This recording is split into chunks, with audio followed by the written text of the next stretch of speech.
Footjoy have taken a massive gamble and completely redesigned the best-selling golf shoe of recent years with this, the brand new Footjoy Pro SLX. So why are Footjoy taking such a big bet? During my first time in Vegas, I remember having the whole blackjack table cringe when I split a pair of 10s. A cardinal rule of blackjack strategy is never split such a strong hand. If it ain't broke, don't fix it. But will the all-new Pro SLX be able to replicate the phenomenal popularity of the previous incarnations? I'll share my thoughts on that a little bit later, but first I'm going to tell you what you need to know about these new shoes, because there's some obvious and some not so obvious changes to this design, which could mean that these may not be the shoes for you. If you think they are for you, then I've included links in the description along with any discounts so you can hopefully pick them up for less than retail price. The Footjoy Pro SLX gives the range a new sporty look.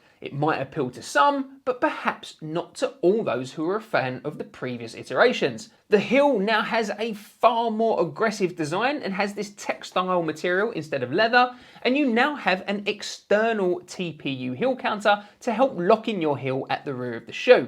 The new bolder colour schemes seem to follow the popular Hyperflex and Fuel models, but there are more toned down versions available in white, black and navy. Now I've put this new outsole design through some pretty harsh conditions. Well, that's staying on the camera, I don't even care. So I'll let you know shortly how well they coat. But you can see here, this new racetrack inspired design doesn't really look like anything else on the market currently, and certainly doesn't look like the old version. You can see in the middle here, you've got their new 3D X-Wing. I wonder if they ran that name past the lawyers. Mickey Mouse isn't going to be happy. Just what the dickens is going on here, huh? Footjoy are still using the Pitard's leather, which is nice and soft. That's the same as what was on the previous versions. Personally, I am a fan of this new sporty look, but I'd love to read in the comments down below what you think. So given that the looks of the shoe has changed so much, what about the comfort levels? Is this an area that Footjoy have managed to improve? Footjoy are employing a dual midsole. First of all, you've got their FTF Plus, which stands for finely tuned foam, and then that's being combined with Footjoy's Strata foam, which is a much softer density foam. Footjoy make a point to highlight that their midsole foams have been designed specifically for golf. They've not been designed for another sport and then retrofitted into a pair of golf shoes. The firmer FTF Plus foam gives you the support where you need it in the shoe, and then the Strata foam increases the cushioning in other areas. The shoe also uses a removable, can't get it out now, third-party insole or fit bed, so you've got an Ultralight Impressions fit bed there, and this means that you are getting a nice thick insole which adds to the level of comfort and is a lot more comfortable than the majority of more standard insoles that you see in most golf shoes. Now I can't get it back in. That's what she said.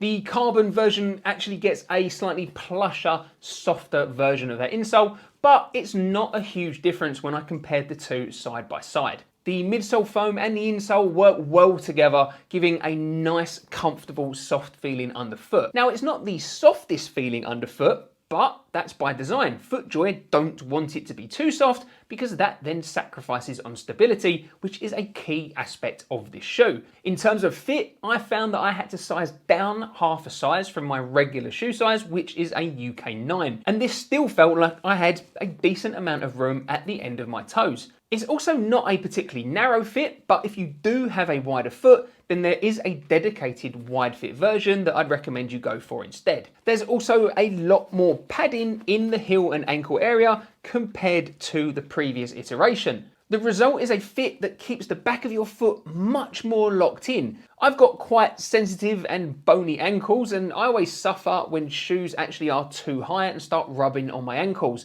And I could certainly feel the material on my ankles, but it never actually caused any issues or blisters when I was out walking on the course. The tongue of the new version is much thinner as well. There is a lot more padding on this old previous version. Not that that's an issue in terms of comfort. I didn't really experience any discomfort with the laces resting too tightly on top of my foot. I wore these shoes straight out of the box and I didn't suffer from any blisters whatsoever. Overall, I would say that the regular Pro SLX is a more comfortable shoe compared to the previous Pro SL, And the new Pro SLX Carbon is slightly more comfortable, but it's not a huge improvement over the previous version of the Carbon. Part of what made the Pro SL such a great shoe was the fact that it performs so well on the course, giving almost as much grip as a pair of regular spike shoes. So how does the new SLX stack up? My initial reaction when seeing this Power Trax outsole was,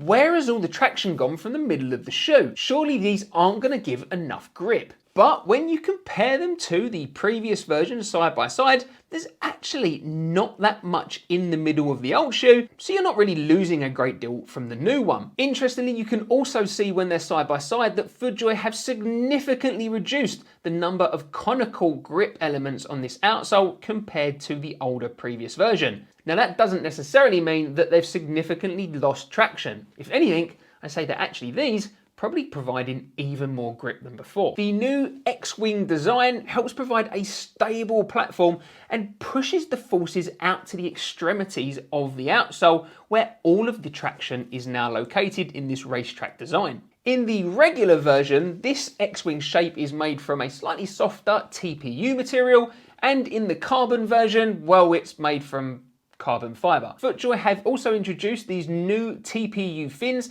to help your foot from sliding out sideways when you're putting force through the shoe. They really kind of dig into the turf and offer that resistance. When you add up all of the changes and elements of this new shoe, you get a stable golf shoe that performs surprisingly well out on the golf course. When I was speaking with the Footjoy team at the launch event for these shoes, they called these shoes a performance spikeless shoe. And so you should expect similar levels of traction compared to a spike shoe. Now that's something that I've always been wary of, but after using these in very wet conditions here in the UK, I've got to say that they stood up to the billing. I didn't slip once out on a very wet and muddy golf course. Two nice new features also with this redesigned outsole is that first of all, they're less likely to get clogged up with loose grass and mud compared to the previous versions. And also Footjoy have made the very front and the very back of the outsole with a rubber material instead of a TPU, which you find here in the middle, which means that you're going to get some additional grip when walking on smoother surfaces such as pavement or in the clubhouse after your round. From a stability standpoint, I was really impressed with these shoes. That is a key focus of this whole new redesign, and well, I think they've hit the nail on the head. My preference is to have a more stable golf shoe, so I prefer to go for these new carbon versions, which give the extra level of stiffness and stability compared to the regular versions. But if your preference isn't to spend the extra £30, or perhaps you've got a slightly slower swing speed and so you're not necessarily putting as much force through the golf shoes, you don't need all this extra stability to stop the shoe from twisting and turning, then the regular Pro SLX is still a nice and stable golf shoe, just not quite as stable as the Carbon. Just because this one is £30 more doesn't necessarily mean it's the better shoe for you. As with all my shoe reviews, to test out how they handle very wet conditions, I pour 300 millilitres of water over both the upper as well as the bottom half of the laces. Now, although they did let in a small amount of water around the laces, as these don't have a gusset, the tongue does sit very close to the foot, so they performed a lot better than many other golf shoes and only let in a very small amount of water through the bottom of the tongue. On the course, when testing them in some pretty harsh wet conditions, the shoe kept my feet nice and dry, so you shouldn't have any problems there. At £160 or $190 for the regular version and £190 or $120 for these carbon versions, they're not cheap. But they are a premium product and I think they're priced fairly. If you're the type of golfer who likes to get the best deals on their gear, then make sure you sign up to my monthly newsletter where I share the biggest and best discounts around. I've included a link down in the description. From a performance and comfort view, I would say that the new SLX are an improvement on the previous Pro SL. From a looks point of view, Footjoy might not like me for saying this, but I don't think I can say the same. I like this new sporty design, but it's so radically different to what's come before, I'm not sure they have the same broad shelf appeal. When the Pro SL first launched in 2016, it was a breath of fresh air, in that it was one of only a few performance-based spikeless golf shoes at the time that had mass market appeal. It didn't matter who you were, young to old, from pros to hackers. everyone liked the Pro SL. Fast forward 8 years to now, and well, there's far more competition in the footwear space in terms of performance,